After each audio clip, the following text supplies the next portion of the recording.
আসসালামু আলাইকুম রহমতুল্লাহ। প্রিয় দর্শক শ্রোতামণ্ডলী, বাংলাদেশের কোথাও না কোথাও একটি মসজিদের মধ্যে একজন ইমাম ৩৫ বছর ইমামতি করার পর উনি বৃদ্ধ হয়ে যাচ্ছে, উনি আর পারছে না ইমামতি করার জন্য। তো সমস্ত মুসলিমরা, এই মসজিদে যারা মুসল্লিরা রয়েছে তারা সকলেই একত্রিত হয়ে ওনাকে রাজকীয়ভাবে ওনাকে সম্মাননা করে ওনাকে মসজিদ থেকে তাকে চাকরি থেকে তারা স্থগিত করেছে। বৃদ্ধ হয়েছে, উনি আর কোলাইতে পারছে না।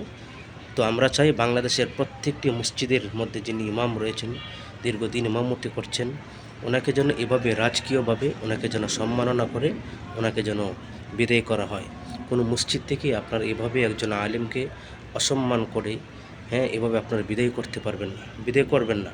কারণ অনেকে এখন বলতে পারেন উনি যদি কোনো অন্যায় করে উনি যদি কোনো অন্যায় করে আপনারা দেখতে পান, তাহলে এটার অবশ্যই এর খেসারত, এই বিচার ওনার গ্রহণ করতে হবে।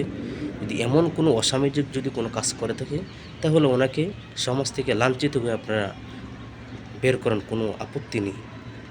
কিন্তু অনেক সময় দেখা যাচ্ছে একজন ইমাম সঠিক কোরআন হাদিসের কথাগুলো যখন তুলে ধরে, তখনই কিন্তু মসজিদের কমিটি আছে কিছু কিছু তাদের গায়ে লেগে যায়, এই জন্যে তাকে লাঞ্ছিত করে বিদায় করা হয়।